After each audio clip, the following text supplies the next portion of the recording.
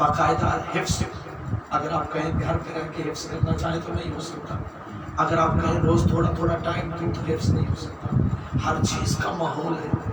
حفظ اگر کوئی کرنا چاہتا ہے تو قرآن حفظ کرنے کا ایک اپنا ماحول ہوا کرتا ہے، اس کے بغیر قرآن حفظ نہیں ہو سکتا۔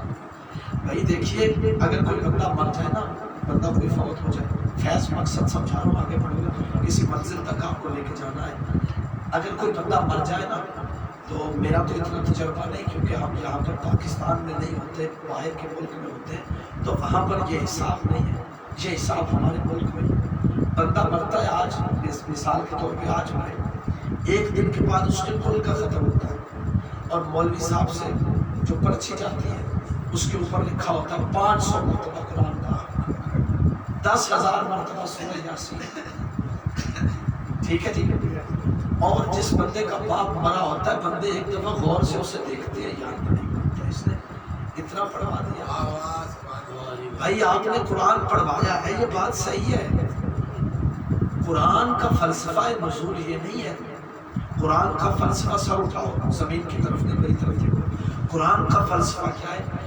افلا یتدبرون القرآن، افلا یتفکرون القرآن، تم قرآن میں تدبر کیوں نہیں کرتے، تم قرآن میں تفکر کیوں نہیں کرتے؟ جب بندہ مرا آپ نے قرآن پڑھنا شروع کر دیا۔ بھائی یہ قرآن میں فکر، یہ قرآن میں تدبر مرنے والے نے کرنی ہے یا آپ نے کرنی ہے؟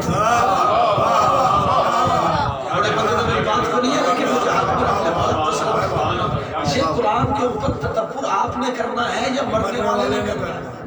تم حافظ قرآن پیدا کرو، ہم حافظ تمہیں حفظ کرنے سے نہیں روکتے، میں نے پہلے اپنی بات کا اقرار کیا ہے، قرآن حفظ کرو، ہم تمہیں قرآن حفظ کرنے سے نہیں روکتے، ہمارے اپنے مدرسے ہیں جہاں پہ قرآن حفظ ہوتا ہے، اگر تم قرآن حفظ کرنا چاہو تو تمہیں کسی نہ کسی مدرسے میں جانا پڑے گا، کسی نہ کسی استاد کے پاس جانا پڑے گا، کسی مدرسے میں جانا پڑے گا، پھر تم قرآن حفظ کر سکتے ہو۔ اگر تم قرآن پہ فکر کرنا چاہو تو گھر بیٹھ کے قرآن پہ فکر کر سکتے ہو۔ ماشاءاللہ، بات کو سمجھ آ گیا میری بات؟ اگر تم فکر کرنا چاہو تو گھر پر ہی بیٹھ کے قرآن کے اوپر فکر کر سکتے ہو۔ امام خمینی رضوان اللہ علیہ مجمعین کا فرمان ہے، امام خمینی نے فرمایا ایک لمحہ قرآن کے اوپر جو شخص فکر کرتا ہے، اپنی آنکھوں سے نہ پڑھا ہوتا کبھی نہ پڑھتا، امام خمینی فرماتے ہیں اگر کوئی بندہ ایک لمحہ قرآن کے اوپر تفکر کرتا ہے، اس کا یہ فکر کرنا 70,000 سال کی عبادت سے افضل ہے۔ میں آج کی مجلس میں فکر سمجھانا چاہتا ہوں، آج کی مجلس معرفت قرآن اور معرفت اہل بیت پہ پڑھنا چاہتا ہوں۔ ہاں قرآن تم حفظ کرو، جتنے مرضی حافظان قرآن پیدا کرو، میں تمہیں حافظان قرآن پیدا کرنے سے نہیں روکتا۔ اگر آپ کی پوری توجہ میری طرف ہے تو جملہ آپ کے کانوں سے نہیں، آپ کے سروں سے نہیں، بسم اللہ سکرائے بھائی، آپ کے دلوں میں اترے گا اور آپ کے دلوں میں گھر کر جائے گا، یہ میرے اندر کا خطیب کہتا ہے، لیکن اگر آپ نے غور سے سنا تو پھر آپ کو لطف آئے گا۔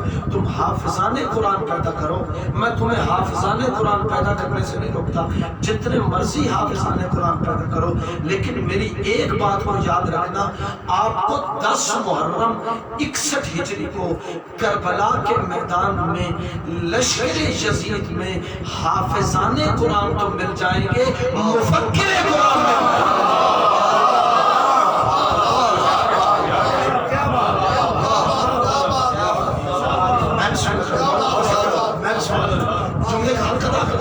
آپ کو 10 محرم 61 ہجری کو کربلا کے میدان میں لشکر یزید میں حافظ قرآن تو مل جائے گا، مفکر قرآن میں ملے گا۔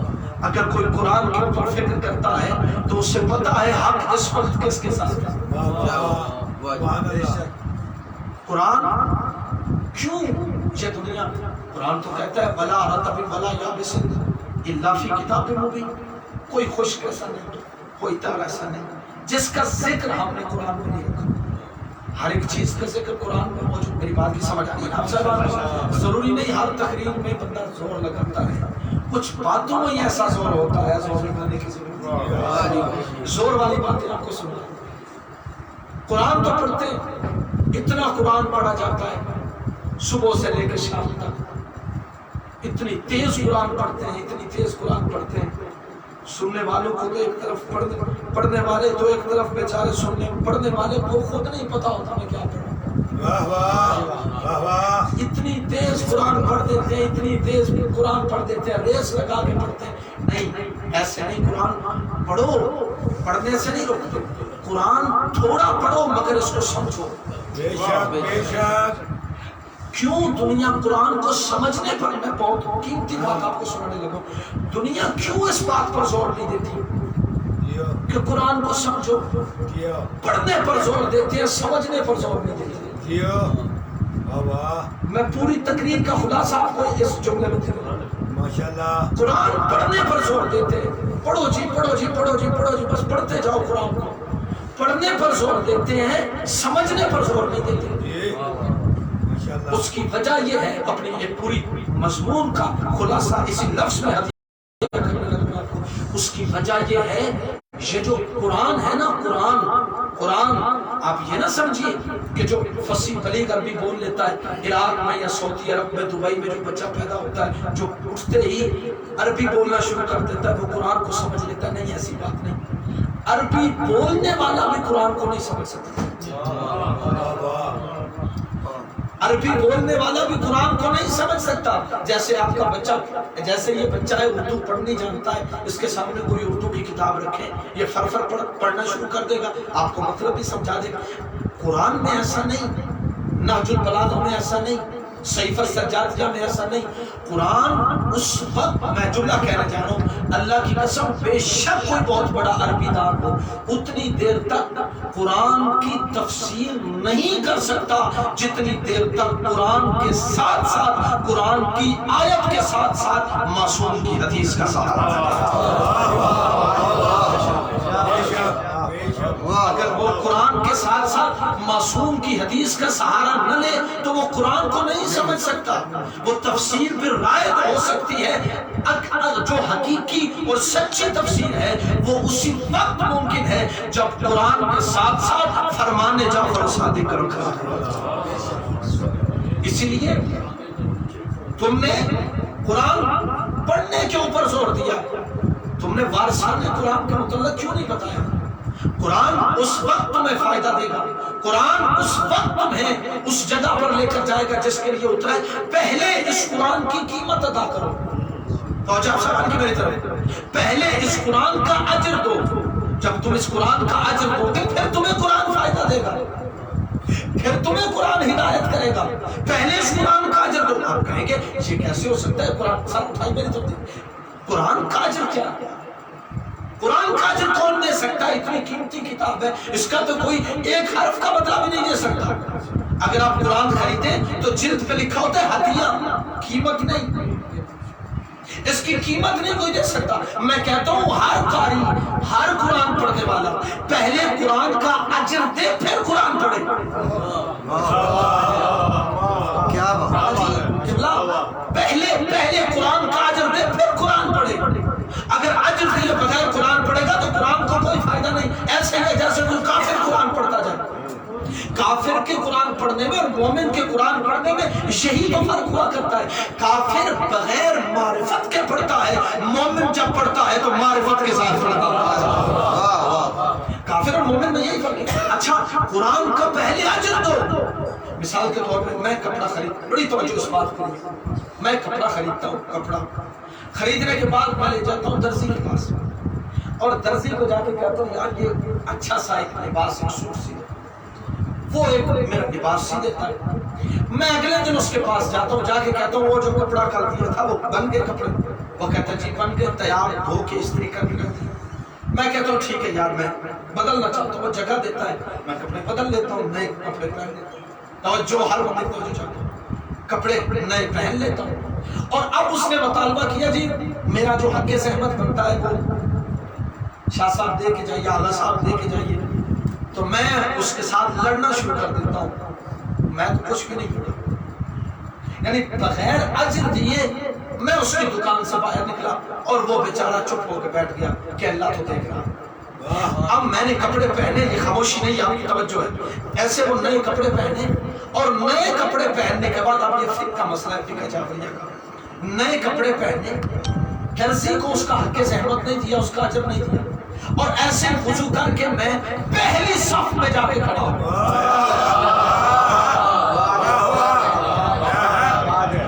پہلی صف میں جا کے سب سے اونچا اللہ اکبر، دوسروں سے پہلے کو الحمدللہ رب العالمین۔ مجھے بتائیے کیا نماز فائدہ دے گی؟ نہیں دے سکتی، الٹا نماز میرے منہ پہ لعنت کرے گی۔ پہلے حقوق العباد ادا، پہلے حقوق العباد ادا کر، پھر حقوق اللہ کی طرف آ۔ بھائی اگر درزی کو اس کا حق نہ دیا جائے، اس کی قیمت نہ دی جائے، بغیر درزی کو اس کی اجرت دیے بغیر کپڑے پہن کے مصلی پر بندہ کھڑا ہو جائے تو نماز فائدہ نہیں دے سکتی۔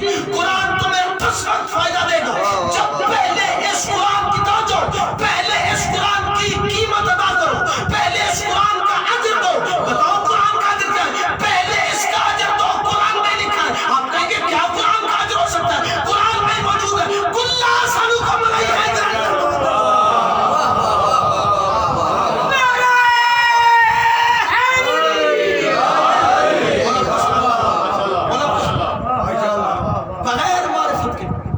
نبی نے ایسے نہیں کہا تھا انی تارکم فیکم ثقلین، کتاب ثقلین سکل سے نکلا، سکل، سکل کا مطلب آپ جانتے ہیں وزنی چیز، وزنی چیز کو سکل کہا جاتا ہے۔ نبی نے کہا میں تمہیں دو ثقلین، ثقلین دے کے جا رہا ہوں، ثقلین دو ہم وزن چیزیں، ہم قیمت چیزیں، ہم وزن چیزیں۔ نہ قرآن کی طہارت میں شک ہو سکتا ہے، نہ ان کی طہارت میں شک ہو سکتا ہے۔ جو قرآن میں ریب، عیب، کسی قسم کی شادی، کسی قسم کا نقص نکالنے کی کوشش کرے، جو قرآن میں نقص ڈھونڈے وہ بھی کافر ہوا کرتا ہے، جو ان کی زندگی میں نقص تلاش کرے وہ بھی کافر ہوا کرتا ہے۔ انہیں قرآن کے اوپر رٹا لگانے کو زور دیا اس لیے ہے کہ کہیں یہ قرآن کو سمجھنا نہ شروع کر دیں۔ اگر ان کو قرآن سمجھ میں آ گیا، ان کو وہ سمجھ آ جائیں گے کہ جن کے متعلق قرآن کہتا ہے الراسخون بالعلم، اللہ نے کچھ ایسی ہستیوں کو خلق کیا ہے کہ جن کے سینوں میں علم قرآن کو کوٹ کوٹ کے بھرا ہوا ہے۔ اس لیے ابن عباس، بڑی قیمتی روایت حضر کرنے جا رہا ہوں، پڑھنا تو کچھ اور چاہتا تھا، آپ کی محبت اور آپ کی توجہ کو دیکھ کے۔ ابن عباس یہ وہ راوی ہے، ابن عباس کہ حدیث کساک میں یہ راوی ہے ابن عباس۔ جابر بن عبداللہ انصاری بھی ہے، بی بی ام سلمہ بھی ہے۔ ہر صحابی نے اور ہر جتنی بھی ازواج پیغمبر ہیں، ہر بی بی نے، ہر زوجہ نے اور ہر نبی کے صحابی نے حدیث کسا کی روایت کی۔ ہر حدیث کا ایک راوی ہوا کرتا ہے، یہ دو ہوا کرتے ہیں، لیکن ہر صحابی نے اور ہر زوجہ نے، پتہ نہیں کون اس جملے کا لطف لیتا ہے، ہر صحابی نے اور ہر زوجہ نے حدیث کسا کی روایت کی۔ حدیث کسا نہیں آپ کو سنانے لگا، وہ انشاءاللہ کسی اور مجلس میں اپنے انداز میں پڑھا کرتا ہوں۔ ہر صحابی نے اور ہر زوجہ پیغمبر نے حدیث کسا کی روایت کی ہے، جبکہ یہ ہوئی ایک حجرے میں، بی بی ام سلمہ کے حجرے میں ہوئی ہے، ٹھیک ہے نا، وہیں پر ہوئی تھی نا، بی بی ام سلمہ کے حجرے میں ہوئی تھی۔ بھائی حدیث کسا ہوئی ایک حجرے میں ہے، نبی نے دہرائی ہر حجرے میں ہے، ہر حجرے میں نبی نے حدیث کسا۔ اور ابن عباس یہ کہتے ہیں مولا کے پاس میں بیٹھا ہوا تھا ایک دن، اور میں نے مولا کے پاس بیٹھ کے کہا مولا آج میرا جی چاہتا ہے کیوں نہ آپ سے علم تفسیر حاصل کیا۔ ابن عباس کہتے ہیں کیوں نہ علم تفسیر حاصل کیا جائے۔ مولا نے کہا ٹھیک ہے سیکھ لو۔ اس نے کہا مولا شروع کرتے ہیں، توجہ آپ سمجھ شروع کرتے ہیں۔ مولا نے بسم اللہ سے تفسیر شروع کی، بسم اللہ سے۔ اب جو میرے آقا نے تفسیر شروع کی اس وقت عشاء کی نماز میرے مولا نے پڑھائی تھی، یہاں تک کہ میرے مولا تفسیر کرتے گئے تفسیر، آذان فجر کا وقت شروع ہو گیا اور بسم اللہ کی تفسیر ختم ہو گئی۔ آذان فجر ہو گیا لیکن بسم اللہ کی تفسیر ختم نہیں، اور مولا نے اٹھتے وقت ابن عباس سے جملہ کہا۔ میرے مولا نے کہا ابن عباس اگر 70 اونٹ عربی اونٹ 70 تو بڑا وزن اٹھا لیتے ہیں 70 عربی اونٹ لائے جائیں ان کے اوپر کاغذ رکھے جائیں اور علی بسم اللہ کی تفسیر کرنا شروع کرے ان 70 اونٹوں کی پشتیں ختم ہو جائیں گی بسم اللہ کی تفسیر ختم ہو جائے گی بسم اللہ کی تفسیر ختم نہیں ہو سکتی اور اسی مقام پر یہ جو حدیث آپ کے دلوں کے اوپر لکھی ہوئی نا میں نے اس لیے بتایا تاکہ آپ کو پتہ چل جائے روایت کی سے مولانا نے فرمایا ابن عباس یاد رکھ کہ تحقیق جتنی کتابیں اتری ہیں جتنے صحیفے نازل کیے گئے ہیں اللہ نے ان سب کا علم قرآن میں رکھا ہے اور قرآن کا سادہ خلاصہ سورہ یاسین میں رکھا ہے اور یاسین کا خلاصہ سورہ فاتحہ میں رکھا ہے اور سورہ فاتحہ کا خلاصہ بسم اللہ میں رکھا ہے اب ہر بندے کی زبان حرکت کرے اور مسکرا کے میری طرف دیکھنا اور بسم اللہ میں رکھا ہے اور بسم اللہ کا خلاصہ اس با کے نقطے میں رکھا ہے انا نقطہ تو تحت البائے وہ جو با کے نیچے نقطہ ہے وہ میں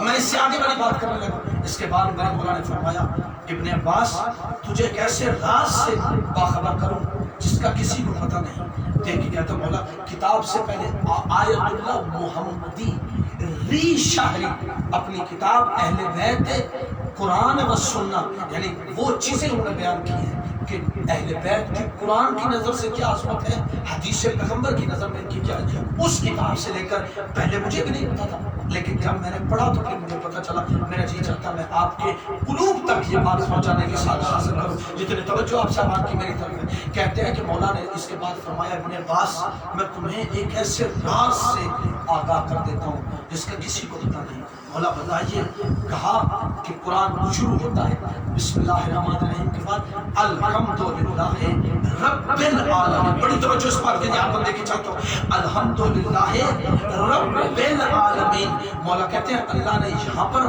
رب العالمین نہیں کہا رب العالمین نہیں کہا بلکہ رب العالمین کا ہے یعنی رب کے بعد اللہ نے ایک اور بے کو مخفی رکھا ہے رب پھر بے اور پھر عالمین توجہ کرنے کا جب وہ بات اٹھانے کا رب پھر بے اور پھر عالمین مولا فرماتے ہیں رب کے بعد ایک بے ہے اور پھر عالمین ہے یعنی ایک طرف رب ہے اور ایک طرف عالمین ہے درمیان میں اللہ نے ایک بے کو رکھا ہوا ہے اور اس بے میں ایک نقطہ ہے کہ جو عالمین کو اس کے رب کے ساتھ ملا دیتا ہے ابن عباس وہ نقطہ کوئی اور نہیں وہ میں علی سے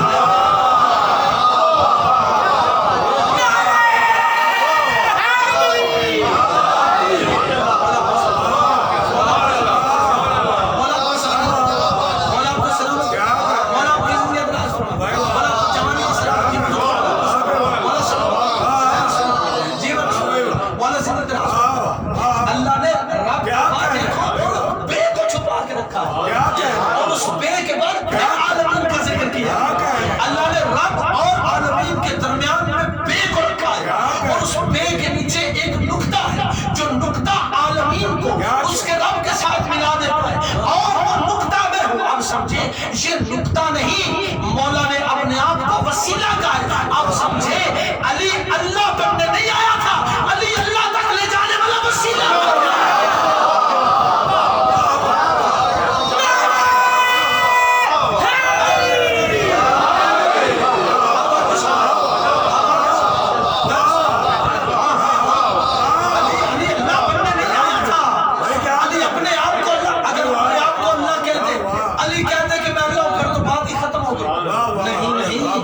اللہ میں نہیں بلکہ اللہ وہ ہے کہ میں سجدے میں سر رکھ کے جس کو کہتا ہوں مالک دو لوگ ہیں جو تیری عبادت کرتے ہیں ایک وہ ہے جو اس لیے تیری عبادت کرتے ہیں ان کو جنت میں جانے کا شوق ہے دوسرے وہ ہیں جو اس لیے تیری عبادت کرتے ہیں ان کو جہنم کی آگ سے ڈر لگتا ہے علی نہ تیری عبادت نہ جنت کے شوق میں کرتا ہے نہ جہنم کے خوف میں کرتا ہے نہ جنت کے شوق میں کرتا ہے نہ جہنم کے خوف میں کرتا ہے بجتوں کا اہلن علی تجھے اس قابل سمجھتا ہے تیرے سامنے سر رکھا